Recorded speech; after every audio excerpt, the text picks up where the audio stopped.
Good morning, everyone. We're just going to take a few minutes to let everyone come in, and we'll probably get started right at 12:01.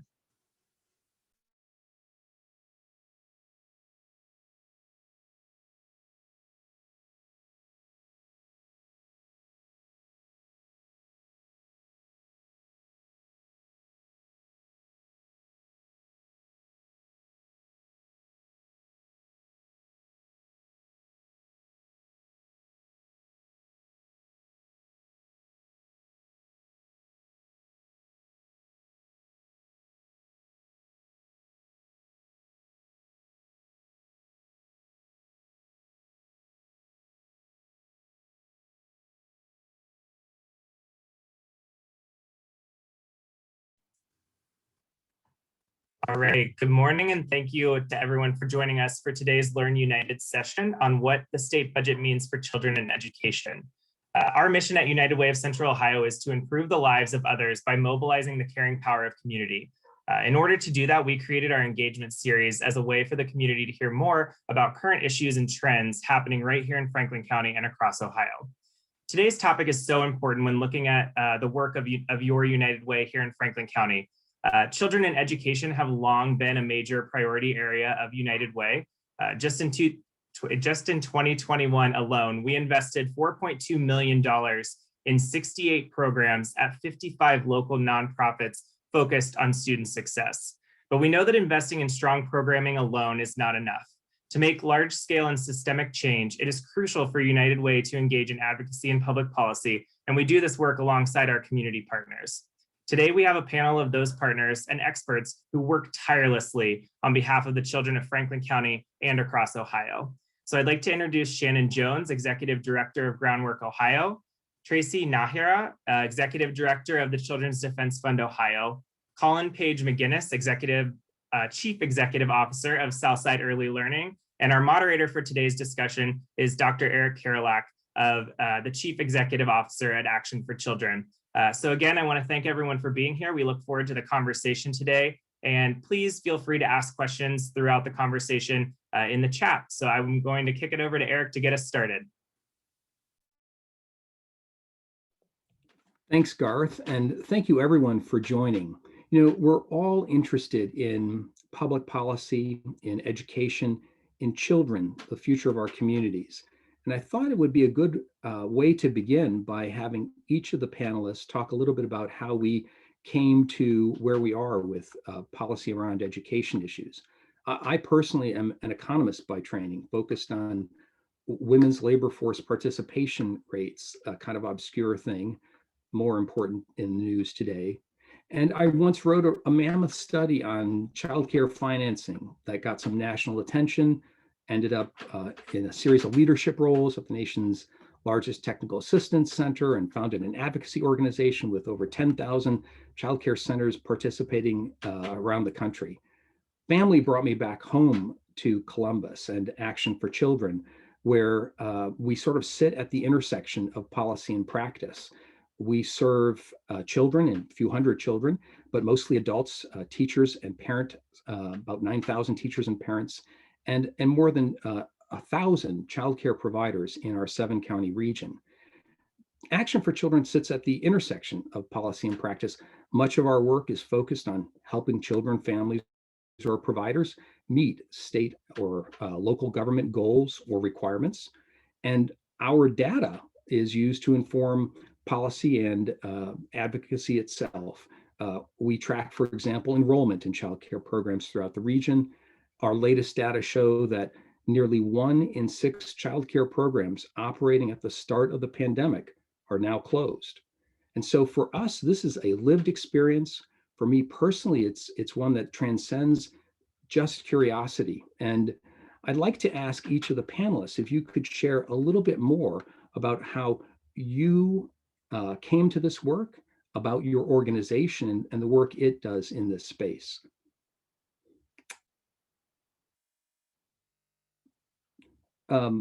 Shannon, why don't you lead off? Great, thank you, Eric. I'm Shannon Jones. I'm the president of Groundwork, Ohio. We are a statewide policy and advocacy organization that focuses in the frame of the prenatal to age 5. So all issues that are focused on kind of health and education, where children aren't in silos, they cross all kinds of sectors, and so we really focus on our youngest children. I don't know where that's coming from, but there's a weird beeping going on. I'm sorry if you hear that. We tend to focus our work in a couple of key areas.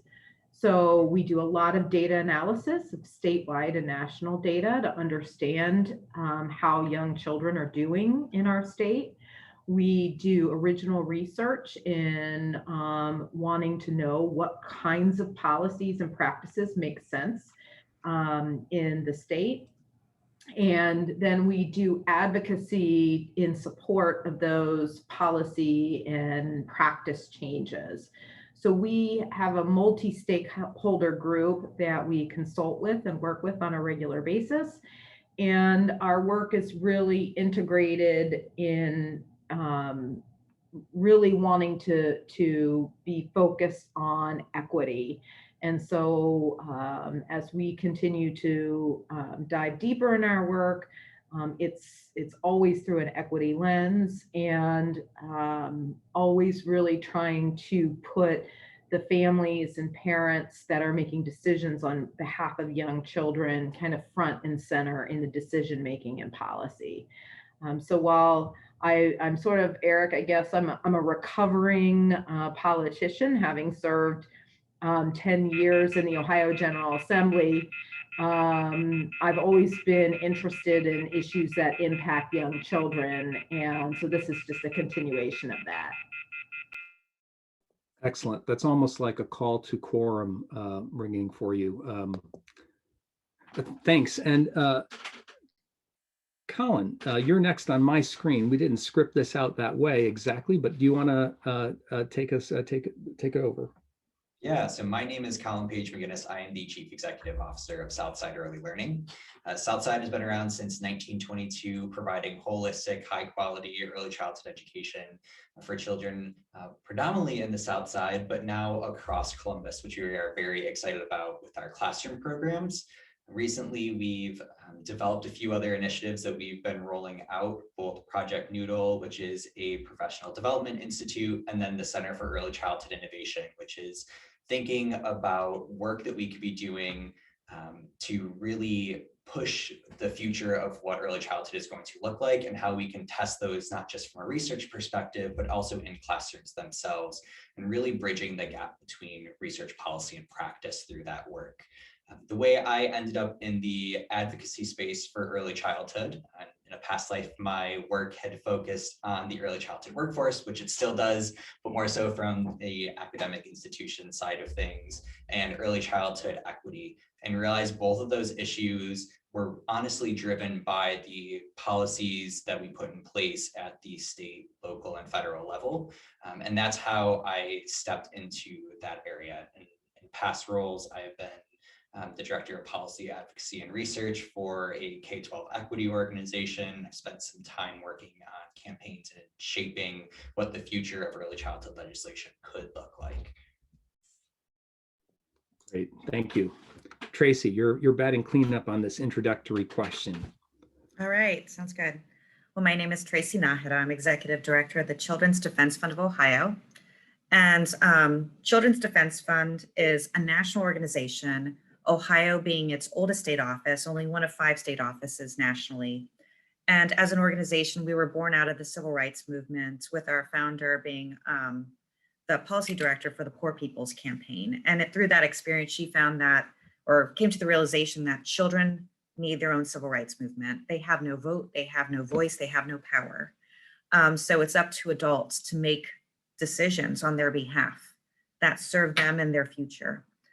So we are celebrating our 40th year of policy, advocacy, research, all the above here in Ohio. And we believe that children don't come in pieces, so neither should our budget and policy decisions. So we really advocate for whole child well-being at every age and stage of development. So from prenatal through age 18, and in some cases through age 26, because we do have a population of young people here in the state who are emancipating out of foster care and, who are, going into the world of adulthood and work and, life without that, safety net of support that so many of us take for granted when we, graduate from high school, go off to college, or go off in our first job. So we believe that children, especially vulnerable children, are Black and brown children, children who are living in poverty, over 500,000 children in Ohio living in poverty. They need good research, they need good data, they need good policies, and good advocacies to make sure that we're enabling outstanding programs at the local and state level that meet their needs, so that they can thrive and be successful to adulthood. Some of the things that, so about how I got to this work.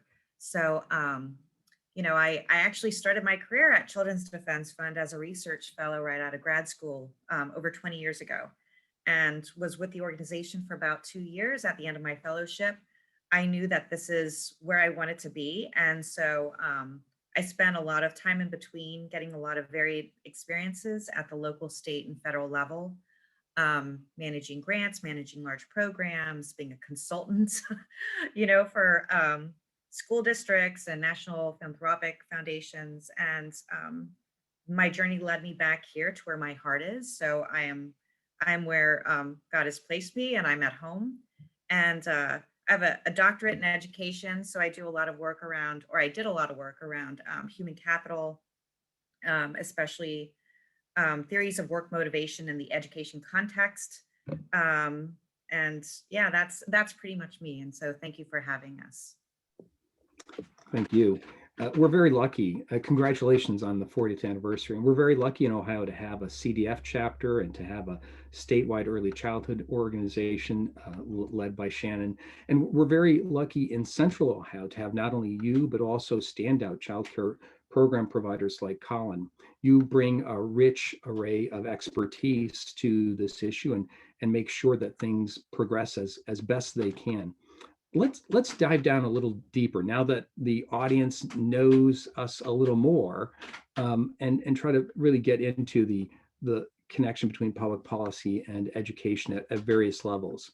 Colin, as a childcare provider, as a standout childcare provider, how does state government, the kinds of things that are in the budget, other policies, how do they affect what you're able to do or not do at Southside Early Learning? Yeah, so I think from the public's perspective, but also just as providers, we fail to realize how much of the budget itself, let alone everything else that happens at the State House, but the budget specifically impacts the work that we're doing, not just from the dollars and cents that are going in and out of our books, but also how we can do them, both from a quality standpoint, but also from a regulatory standpoint. One of the things that I was the most surprised about when venturing into public policy as something that I thought I was going to have my work be focused in is just how much gets tied into a budget that isn't numbers and isn't dollar signs, and how many things get added on and tied in, and initiatives can honestly live or die based on what a budget says for any one given year. And it's really hard to wait for in a change of an administration or another legislative session for the potential damage to be undone. So thanks in large part to groups like Groundwork and Action for Children and Future Ready, I'm hoping folks that are on the call today saw a lot of the push around Step Up the Quality, for example, and making sure that that initiative stayed intact and was something that was going to be remain committed to from a state policy perspective. I think we all assumed, those of us that play in the policy space, that there was going to be something in the budget tied to Step Up the Quality, but we're maybe hoping it would have its own standalone day. So for those unfamiliar, Step Up the Quality is the quality rating system that early childhood providers operate under, can choose to operate under. And in addition to being a way for families to know the quality that a program is on the business side, from the provider side, there is some financial components that go in, both in where we expend our dollars and also how dollars come in. And it's those kind of programs that we build whole communities around and initiatives around, and honestly, peer-to-peer connections with us and other programs that became at jeopardy because of one small section in a very large budget that didn't even take up an entire page. That I think really, at least for my team, spun us into a spot that we didn't even know we are going to have to be thinking about, honestly, and putting at top of mind. So for providers specifically, there's the early childhood section of the budget, but then there's also components of the budget that get into the wraparound services, things like access to SNAP and food and housing, transportation, that will indirectly impact the type of programming that I am doing and the type of supports that I need to provide my families. So if the budget takes a portion of dollars away that is supporting a family now, I then have to either hope the families can figure it out or have programs like Southside step up the work that they're doing outside of early childhood, which already has very small margins, to figure out how we're going to provide those supports.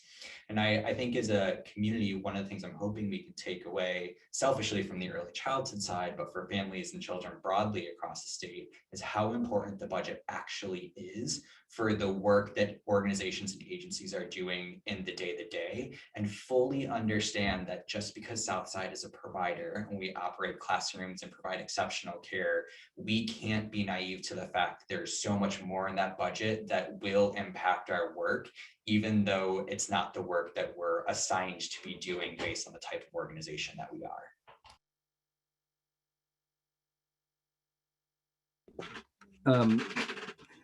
Really important point about the budget.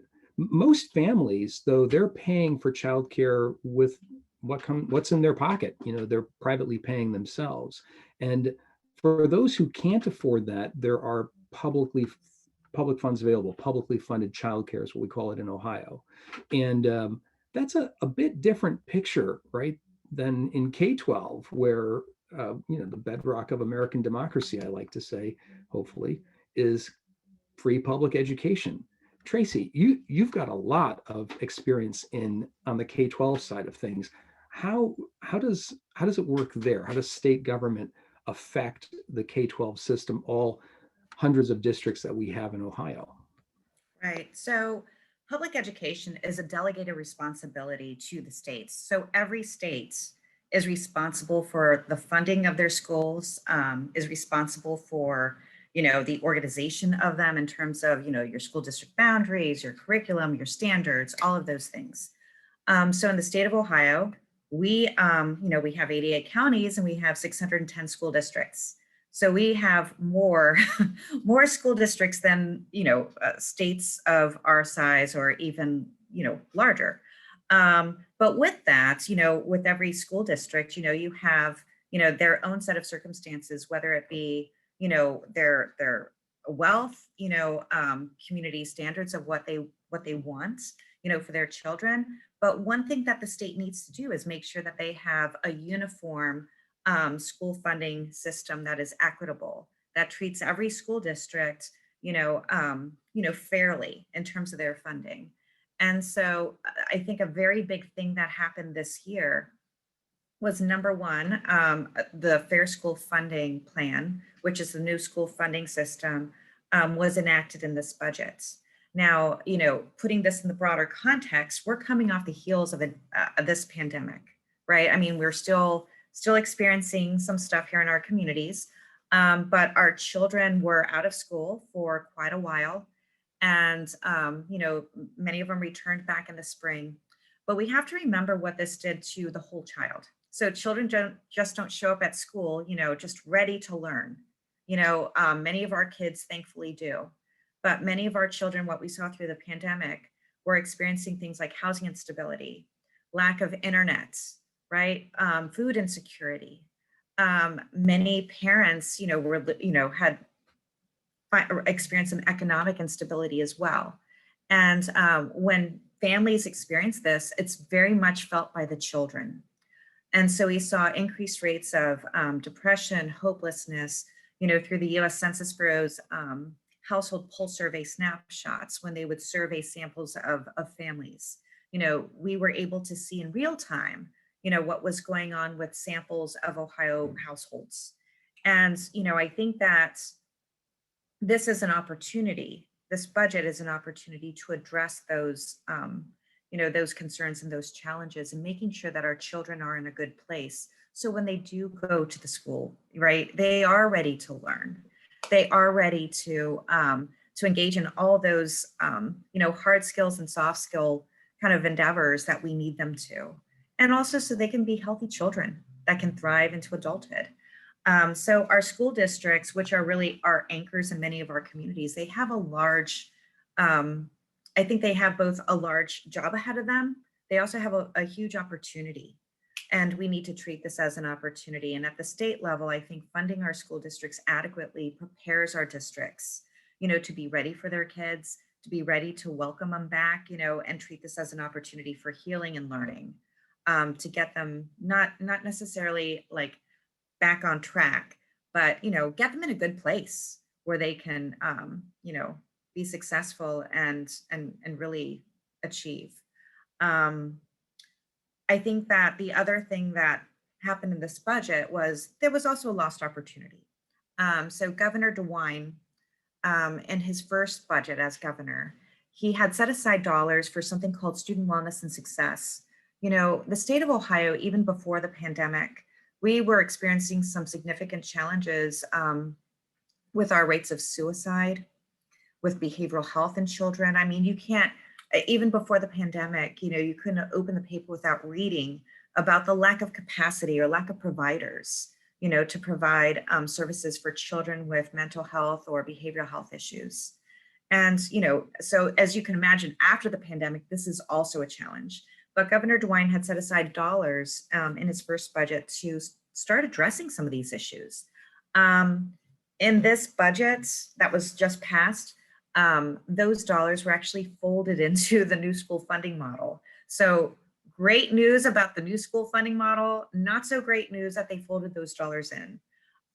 So we still have some opportunity, obviously, with some federal dollars through the ARP legislation, to explore and address some of that. And, many school districts still have some dollars from student wellness and success from the last budget that they haven't yet been able to spend. So, there's always some good and some bad, in every budget. So we're trying to be positive and, look at the way forward. Trying to be positive. I think that's a chorus, especially this year in some respects.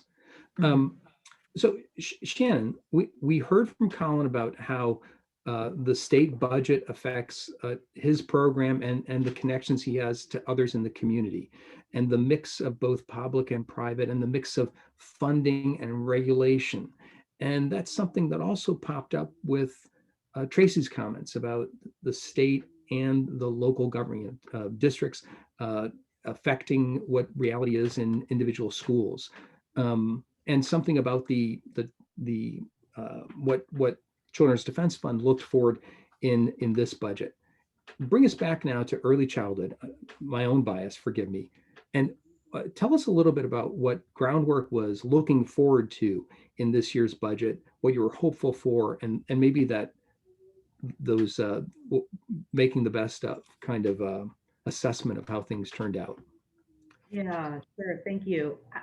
So the first thing I would say is, I think it's a really important comment about the universality of our K-12 system, that it's a compulsory system.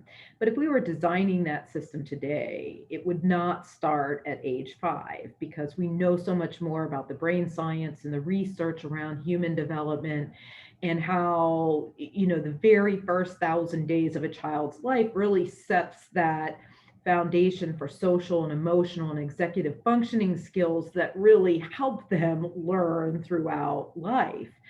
And so we wouldn't set up a system this way. And so we are always hoping in the budget that it is more reflective of what we actually know and what the data tells us.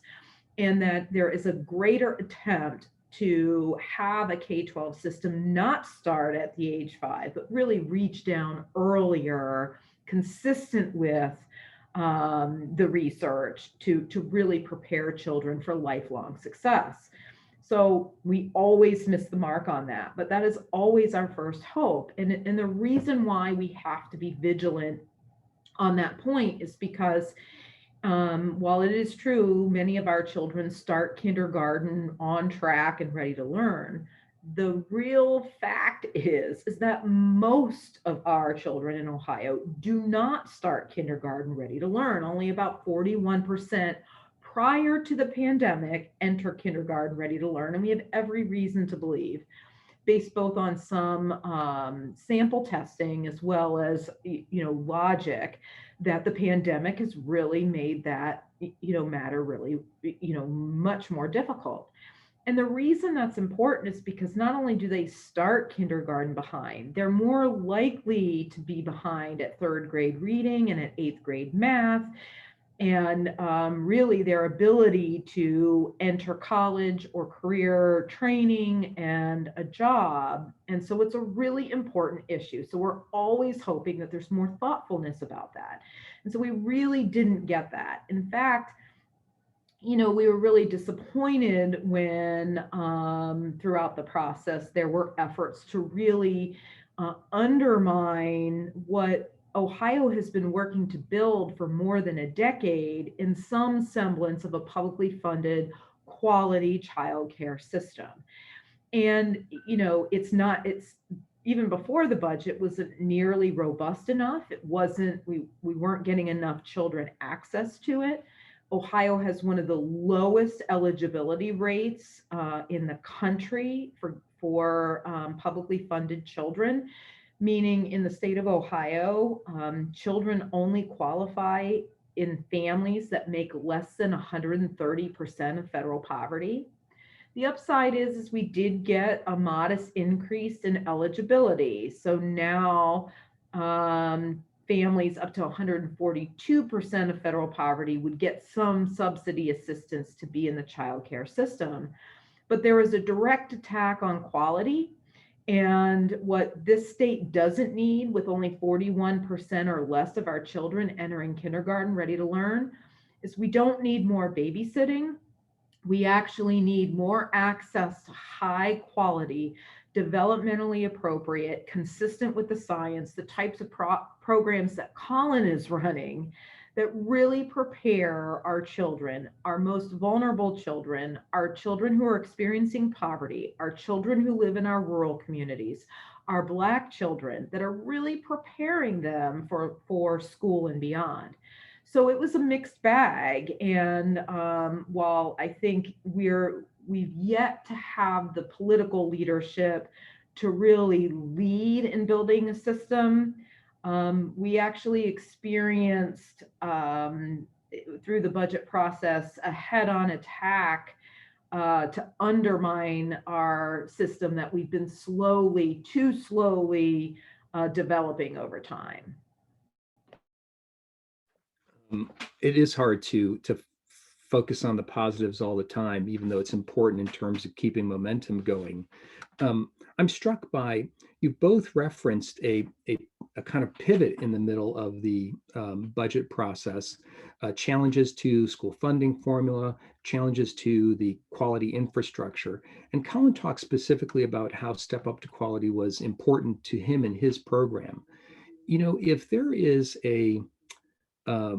in the absence of that, what does the state have to do? What does a district have to do in terms of K-12, or can it do? And what does a childcare provider have to do, or can it do, in the absence of those additional resources that come through that the wellness dollars that you mentioned, Tracy, or Colin and Shannon, the Step Up to Quality dollars? What are we left with in their absence? Tracy, you want to bring us back to K-12? Oh, I just want to make a comment. Thank you for asking that. I like folksy sayings. I'm from a rural part of Ohio, and one that always sticks with me, especially during the budget season, is the grass isn't always greener on the other side. It's greener where you water it, right? So if we want that world-class workforce of the future, we want a world-class state that's leading in industry and innovation. I mean, it just doesn't happen by accident, right? You design it, you invest in it. And it starts with investing in our youngest Ohioans and investing in those young Ohioans all through their developments. There's also another saying in education, right? When I was doing a lot of work with workforce and high schools, and it's you get hired on the hard skills and fired on the soft skills. And if you don't have whole child well-being, if you don't have children who are, in a good behavioral health space, where their basic needs are being met as well as their educational needs, you're not going to have the workforce you need. They could get, they could pass every achievement test you have in front of them. But, if they can't negotiate interpersonal connections with their colleagues or coworkers, or, they don't have that executive functioning skills, as Shannon was talking about, they're going to be out of a job soon. So we really need to think about, what are we investing in, right? What is important to us as a state? And accept the fact that you have to invest in what matters. And these things just don't happen by accident. We have to be very mindful and very deliberate. And Colin, maybe it's to bring it back to you. If there wasn't Step Up, what would the state be paying you? What would you have to do? What do others who don't do Step Up, what can they do in terms of meeting expectations? Yeah, so this is always an interesting question. So I'll do kind of two parts to it. From what it actually means, it's about 35% less per child on an attendance-based reimbursement to go back to potentially an unrated payment. Now that might be extreme and that can be debated. But the reality is, every time you move up in that ladder of Step Up the Quality, you receive additional funds because it's more expensive to do that, right? If you want high quality programming, it comes at a cost. To Shannon's point, moving beyond babysitting and into true evidence-based, research-backed, data-informed education of young children. And we can do that even at the infant toddler level, which is where my heart sits, right? My focus is the development of the brain in toddlers. That's something that's studied and is a science that we can do. What would happen though is a couple of things. Potentially local communities would step up, but then that means, no pun intended, but then that means there are going to be 88 different indicators of quality across Ohio. And how then do you know, if you are an employer or a family trying to make decisions about where you locate, what you're going to get, and how is that then impacted? What does that then do to tuition rates for privately funded, tuition, those that aren't funded by the public system, that are already higher than the cost of tuition at Ohio State for in-state tuition? I understand on one hand the debate around Step Up the Quality and some of the maybe misses that we could address through advocacy and come together. But the reality is, there's so much more harm that can happen if there wasn't a system in place. Now for Southside, and this is where the second part of it comes in, the reality is our programming wouldn't change because we are dedicated and committed to a holistic, high quality program. We would find some kind of accrediting body above this, whatever the state would have in place. We'd look at national models. But then what that also means is we would need the community to step up and fund that, because I cannot put that burden on families. It's already hard enough to pay the tuition rates that we do. The reality is, all of early childhood has a money component to it. We are attendance based. It is not like K-12 where it's enrollment based. If we don't have children in the program, there isn't revenue coming in. And we know that the margins in early childhood are less than 1%. It's not like any of us providers are getting rich off of being providers. There's trade-offs that we're constantly having to make. And it really is unfair to take a decade's worth of work, throw it all to the side and say, okay, now go figure out what's best for you, when we've already committed to what's best for us. We chose to go into the system anyway. So kind of a two-part answer, but I mean, honestly, it'd create the Wild West in childcare, and that's not what we need right now. Yeah, that's so true. The whole origin, Step Up is Ohio's quality rating and improvement system, but more than 40 states have them, and their origin is to address that Wild West childcare world that you reference, which is otherwise left to what families can afford in the marketplace and what providers are willing or choose to do or not do. And so Step Up is a very important framework, as well as a way of sending resources to providers to do good with. Shannon, what are legislators not getting about this? And think in terms also maybe the K-12 part.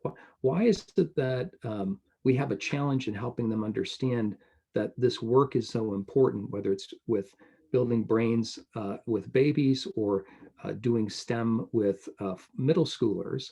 Why is it that they think it can be done sort of on the cheap? And how do we deal with that? Well, I'd say, first of all, there may be some legislators who think that they can do it on the cheap because they view childcare merely as a work support. So it's really about adults for them. It's like, how many kids can we stuff into Colin's classrooms with as few teachers as possible so that we can save a lot of money, because ultimately all we care about is adults going into their job. And there are some legislators who think that. I mean, and that's very much kind of where the policy activity was in the 1990s, that childcare is a work support. But as Colin pointed out, there's so much research and evidence around the brain science and human development in those first 1,000 days of life in infants and toddlers, that we have to invest in them. And childcare gives us the opportunity not to have a one generation strategy to pulling people out of poverty, but a 2-generation strategy to do that. And so with more emphasis on the child in childcare rather than merely just thinking about the adult. And so what we've been doing in Ohio over more than a decade has been trying to invest in those things, which we call quality, our QRIS, our Step Up system.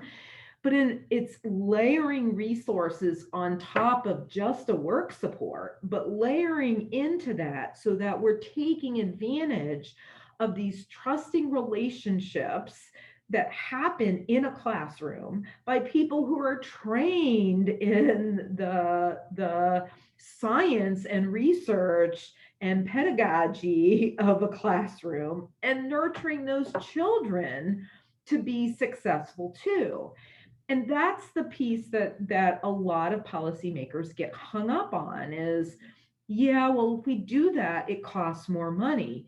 But the truth is, it costs way more money in not doing it, because we have so few children who are entering kindergarten ready to learn. There's more remediation that's needed. Kids are held back, which costs more money. They aren't ready to read third grade.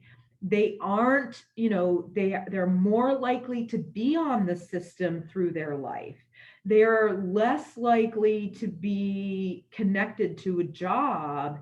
They make more money if they are getting these nurturing experiences early. I mean, the research and the data is there, but it's hard for policymakers to avoid future costs as a success.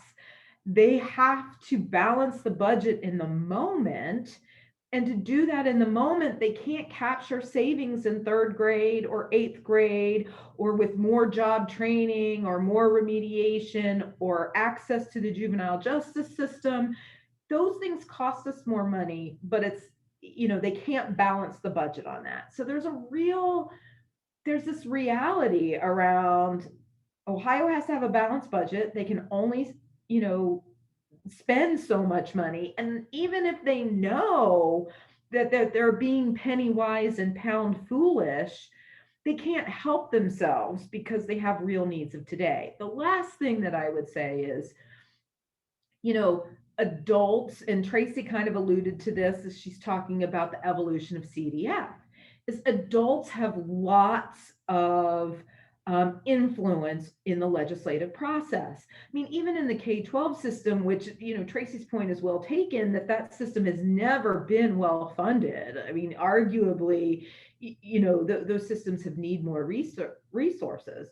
But be that as it may, there are adults who are in labor unions who advocate for more money. There are adults who are elected and powerful school board members that are connected with state legislators.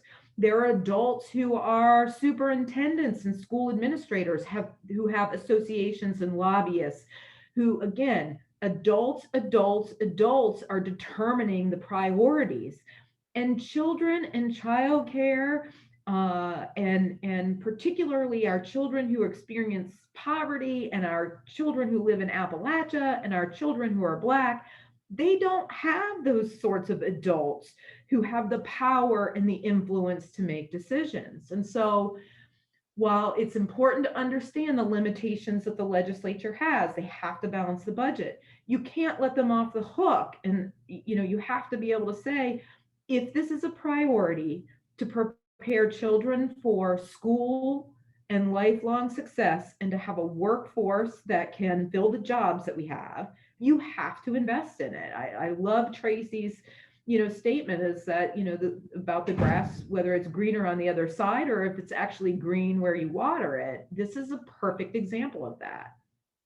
Yeah, that's a great point to segue to, Tracy, about. So is K-12 the same? I mean, there are those unions, there are other institutional forces supporting K-12, and it's still not fully funded. Is it somehow different than the kinds of issues that prevail in terms of the early childhood space and make it difficult for breakthroughs, the things that Shannon just outlined for us? How's it different? Yeah, I think one of the ways is that obviously with K-12, they do have the ability to raise local dollars, much to the chagrin of people who live in those areas where, a levy or a bond issue is being placed on the ballot, every several years. So, that they thankfully do have that ability. But I mean, I will absolutely agree that, the budgets, when we have legislators who are looking at just, the short term, what's going on in the next 2 years, and they're being pulled in many directions. A lot of those directions typically, and unfortunately don't skew on the side of children and what they need in the long term. So what we really need is some bold long-term thinking about where we want, investments to go, especially when you're talking about children and from prenatal through age 18 and their well-being.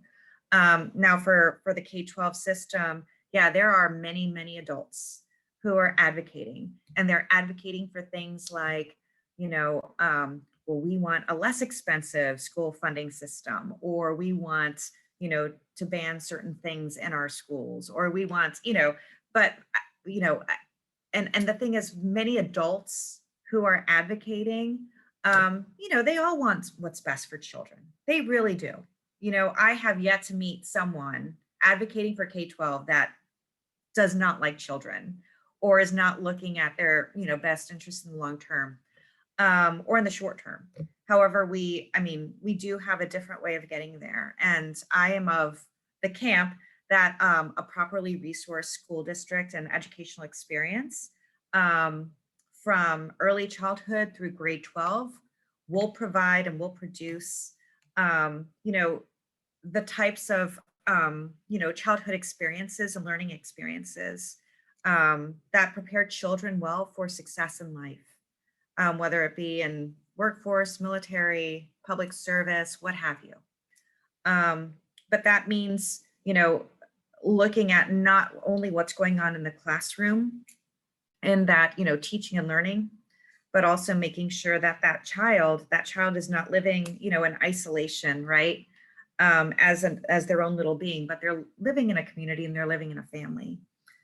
So making sure that they're, having those experiences of being well fed, of having, healthcare, of having stable housing, of having all those things, to experience and get the most out of their education.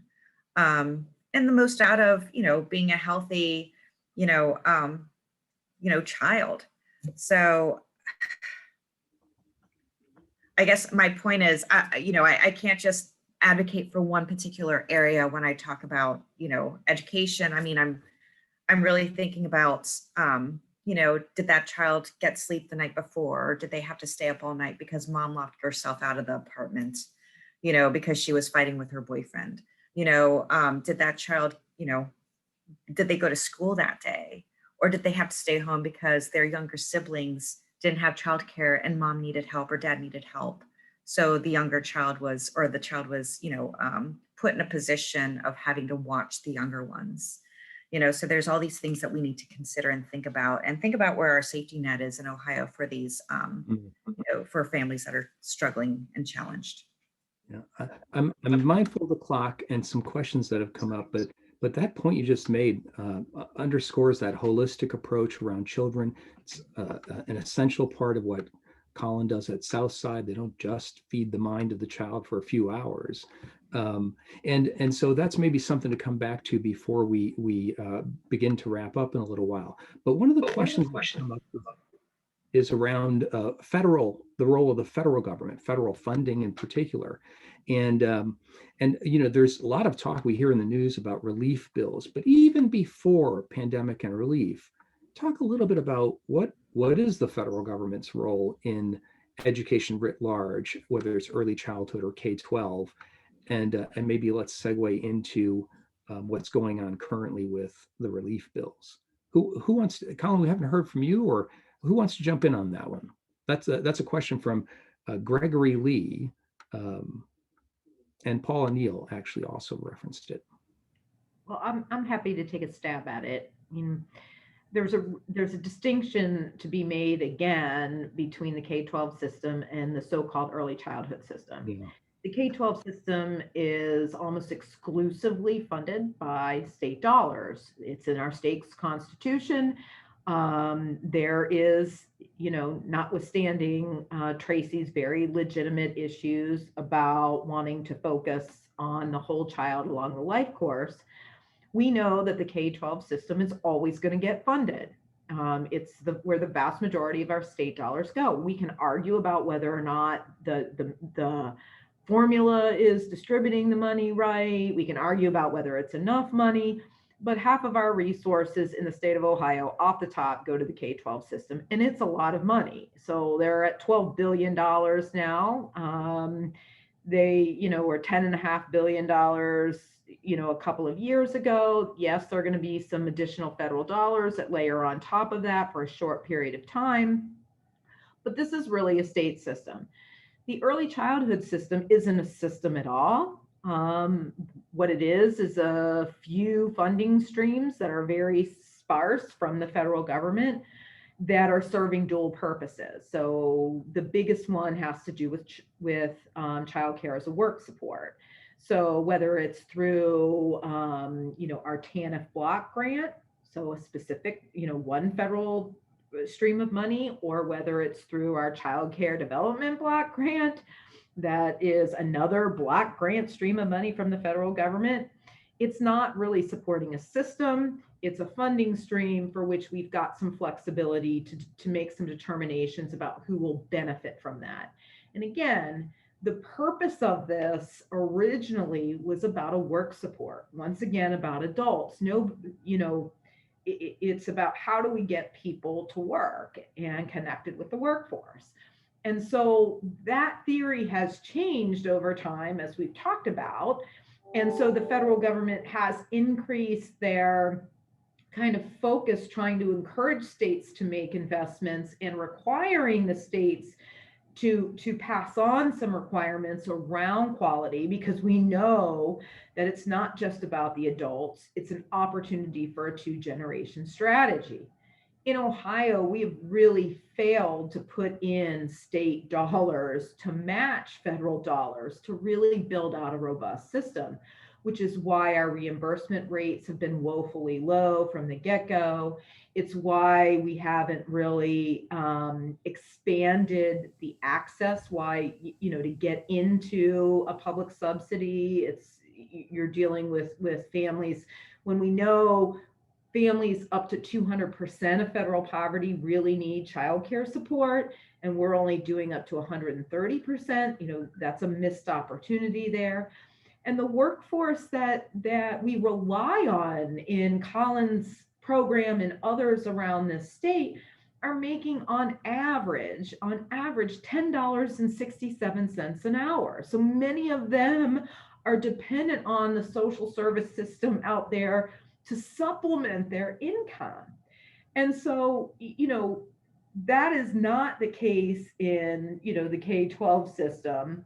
And it's because we've just not in the state invested state resources as a priority to leverage those federal dollars. The last point I'll make quickly, because I see there's some comments around the ARPA dollars, is that I would imagine, and based on some of the budget language, that those dollars will be used to help stabilize our system, which is a very good thing. But it's one-time resources, so it's not going to allow us to build out a system. If done right, it'll allow us to preserve the capacity that we have in the system, so helping providers be able to continue to provide the services, even though their census may be down because there are fewer people in the workforce. Colin talked a lot about enrollment versus attendance. That's a real issue. But it isn't something that is really going to help us over the long term, because we still are going to need the state to make this a priority, to leverage those limited federal dollars in ways that are consistent with the data and the research and the science that we know. So that would be, kind of my thought. Very thorough. Yeah, and I can jump in. I do want to, acknowledge, yes, a large percentage of the state budget, goes to K-12. Of the 11 million Ohioans, who are in this state, majority of them were educated in our public education system. And, they take everybody, absolutely everyone, anyone who walks through the door, that is their students. And about 12% of our student population of 1.7 million kids, have, special education needs, whether they be like speech pathology to, clear on, the spectrum of significant, behavioral health or, other types of needs that require, multiple individuals to be with a student one-on-one throughout the day. So our K-12 system does an amazing job, with, the array of abilities and, or background situations that our children come to school with. And someone asked a question that maybe I'll get to in a moment, but in terms of the federal dollars, the ARPA dollars that were, and also the dollars in the CARES Act, a lot of those fundings are for very specific purposes, dealing with the pandemic in this time. So for example, a lot of the early dollars for K-12, went towards, if they needed any kind of like retrofitting of some classrooms or facilities, or in their practices and protocols to make sure that children and teachers were being kept safe. The new phase of dollars that have come in through ARP, those dollars actually have a longer runway associated with them. So I believe that all the funding needs to be obligated in the next, I want to say 3 years. So they have some time. And I believe, and I think others believe, that this is an opportunity for not only our K-12 system, but for other, systems at the local level and at the state level to be bold and to rethink how they're doing education or how they're doing their, services. So it's more person-centered, rather centered on, denial of service or centered on, other similar types of approaches that have been the norm in the past. So we would like to see, number one, our K-12 system, and, perhaps this is also applicable for others, and I think it would be, but to really take into account the needs of their communities, the needs of their children, as they're planning long-term for these dollars, and how they can build a system that is more responsive to them and their educational needs and their needs, to thrive and be successful later in life. That's so you both really nailed this, that it's about priorities, right? That the state does focus its dollars at K-12, that the most states have not done that for early education. There is an opportunity. There have been more dollars at the federal level flowing into early childhood recently, largely around relief, both in the CARES Act last year and in the two measures that are still out there currently, the ARPA dollars that Gregory Lee mentioned in the question that Shannon or Tracy just mentioned. There's also opportunities right now before the Congress. There is an infrastructure package being presented, and there's also talk about additional huge investment in childcare through the American Families Plan. A small part of Action for Children's work has been around supporting equitable access to childcare for women in the construction and building trades. So we've actually been focused on adding language to the Infrastructure Act that would require federal construction projects to include set-aside dollars for childcare and other supportive services, just like they set aside dollars for flowers on the side of the highway, as integral parts of construction projects and as ways of helping, in this case, women and underrepresented groups enter and be supported in the construction and building trades. There are additional opportunities to advocate at the federal level. And I'm going to put a link into the chat. We have a week of action that we are doing with two national partners, our national organization and a group also called the First 5 Years Fund.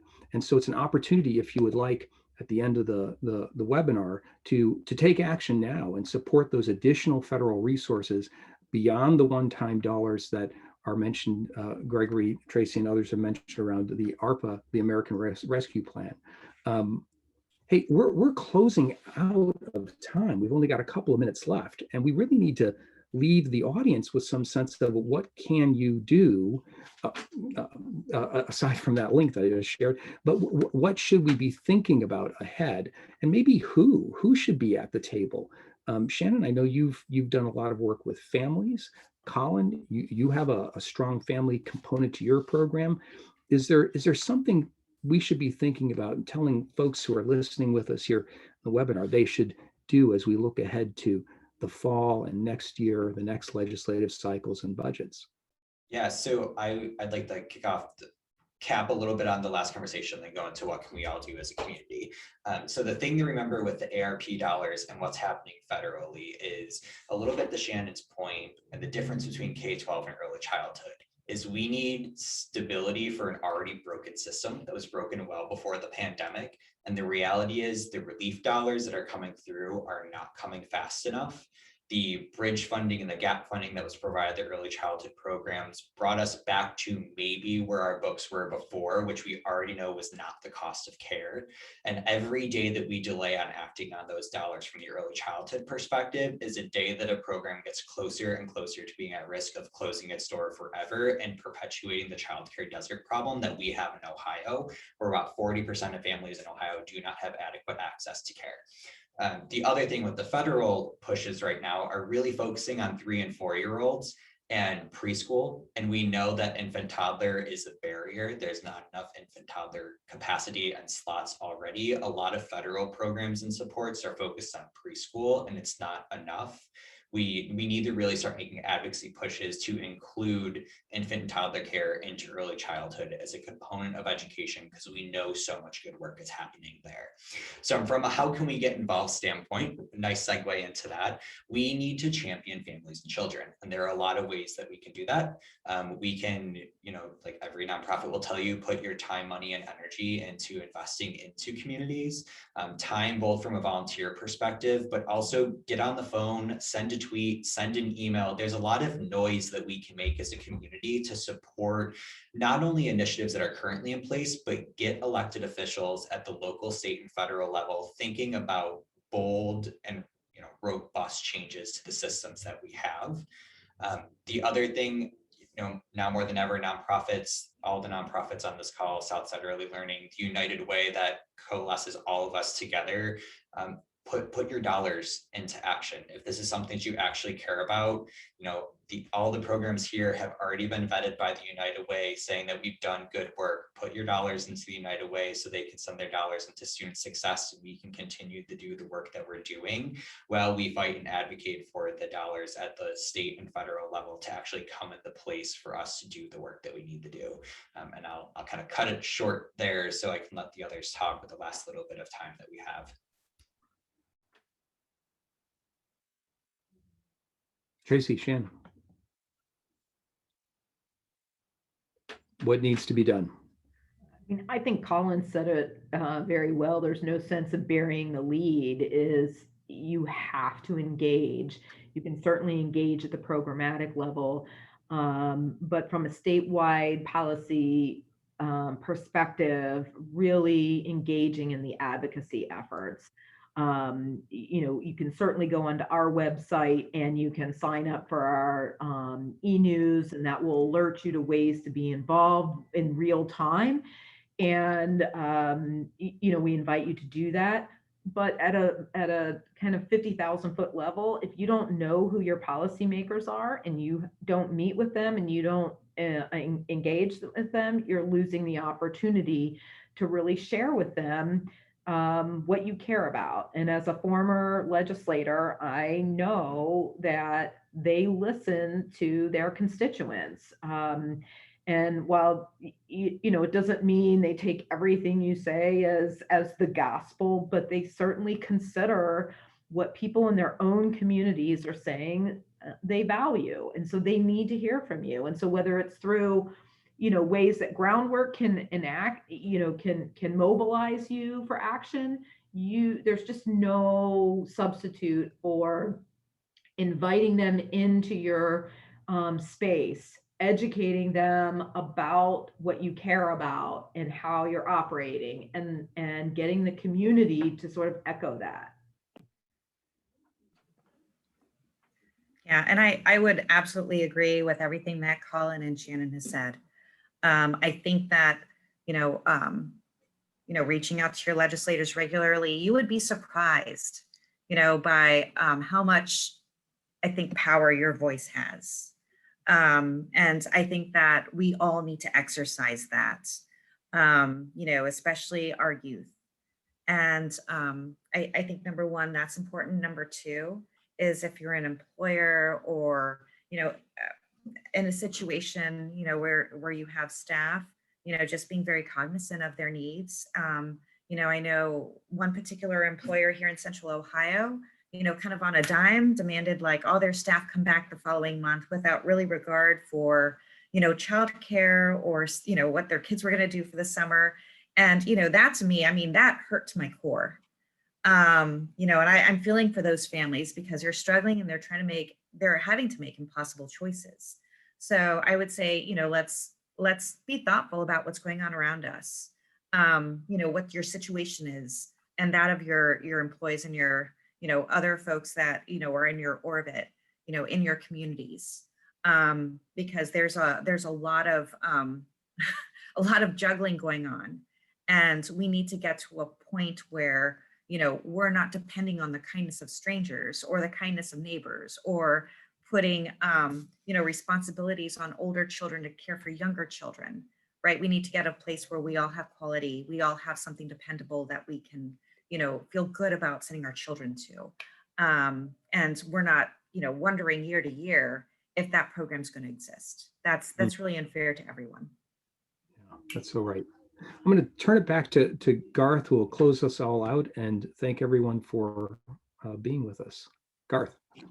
Yeah, I'll just quickly say thank you to all of our panelists. And I think you all sent links, or a link was sent to each of your organizations. And I would just encourage everybody to continue the conversation, continue to do some research. Each of these organizations have great resources on their websites. And so just want to thank everyone for being here. And our next engagement series sessions will actually be in September. We're taking August off, kind of getting everyone ready for back to school. So hope to see you all back on a session again in September. Thank you all.